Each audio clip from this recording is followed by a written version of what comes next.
Have you ever gone through a period in your life when you just couldn't stop dancing? You had an urge so strong that you would rather dance than do anything else? It might have been at a disco party in the 70s or maybe at a rave in the 90s. Well, if it has never happened to you, then count yourself lucky because there is a not so happy story about people who dance their way into death. It happened during the year 1518 in the city of Strasbourg, now known as Strasbourg. The event is now referred to as the Dancing Plague of 1518. It all started when a woman named Frau Trophia began to dance uncontrollably in the streets. At first, it was just her alone. The woman danced for hours every day, and after a while, she collapsed from exhaustion. But soon after she recovered, she went back to dancing again. And this time, a man joined her. They danced together in the streets for days until they also collapsed from exhaustion. Soon, more people began to join them, and the number grew rapidly. At its peak, the dancing mania affected some 400 people in Strasbourg. They were dancing in the streets, and some even fell victim to violent fits that led to their demise. This strange event continued for weeks. It caused panic among the townspeople who did not know what to make of it. Some thought it was a punishment from God, others believed it was a curse, still others blamed it on witchcraft. The city council was also baffled. They tried everything they could think of to stop the dancing, but nothing worked. The dancers were taken to church and sprinkled with holy water. They were whipped and beaten with rods, but none of it stopped them.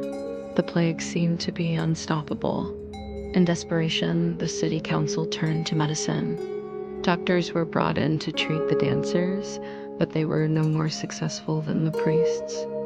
Finally, in a last-ditch effort, the council decided to let the dancers dance themselves to death. They created a special area where the dancers could dance to their heart's content. The plan was that once they collapsed from exhaustion, they would be taken care of by doctors, but this didn't work either. Several dancers died in the dancing area, but those who survived simply kept dancing.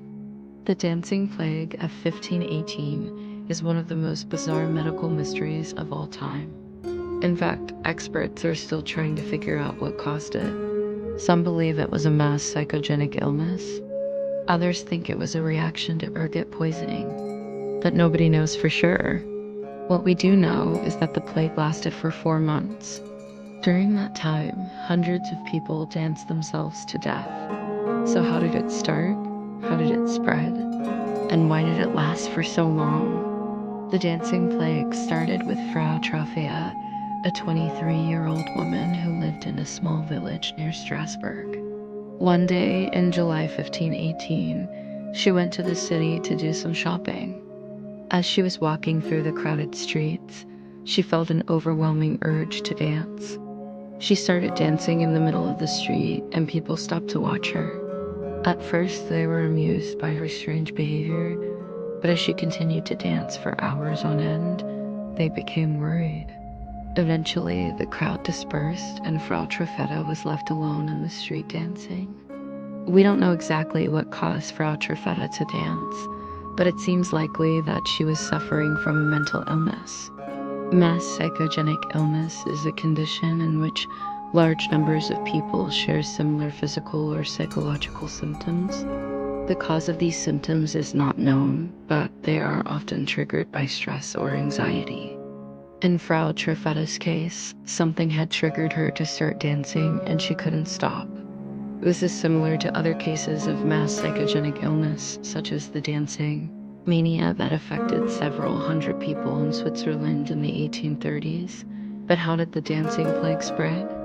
If it was a mass psychogenic illness, then it spread through suggestion. When people saw Frau Trophia dancing in the street, they assumed that she must be possessed by a demon. And when they tried to help her by joining in the dancing, they also became infected with the disease. This is why the plague spread so quickly. It also explains why it lasted for so long. The dancing plague lasted for 4 months. During that time, it affected some 400 people in Strasbourg.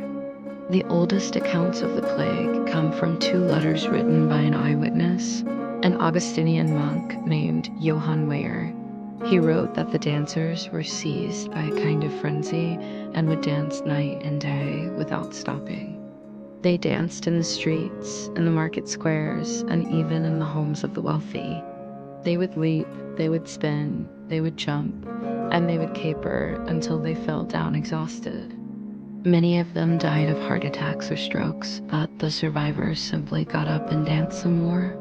The authorities in Strasbourg were baffled by the outbreak. They tried everything they could think of to stop it, but nothing worked. They brought in doctors, priests, and even a barber surgeon, but nobody could cure the dancers. The city council was desperate to find a solution. They offered the dancers money if they would stop dancing.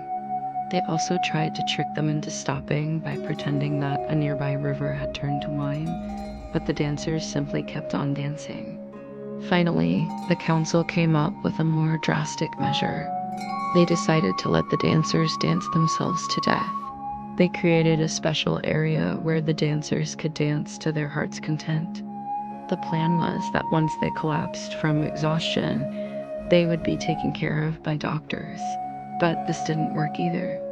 Several dancers died in the dancing area, but those who survived simply kept dancing. The dancing plague of 1518 is a fascinating medical mystery. We may never know exactly what caused it, but we can learn from the mistakes made by the authorities in Strasbourg. In hindsight, it is clear that the best course of action would have been to take the dancers to a hospital and give them rest.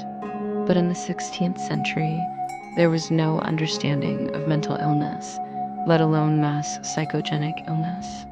The authorities were simply trying to do what they thought was best, but their efforts only made things worse.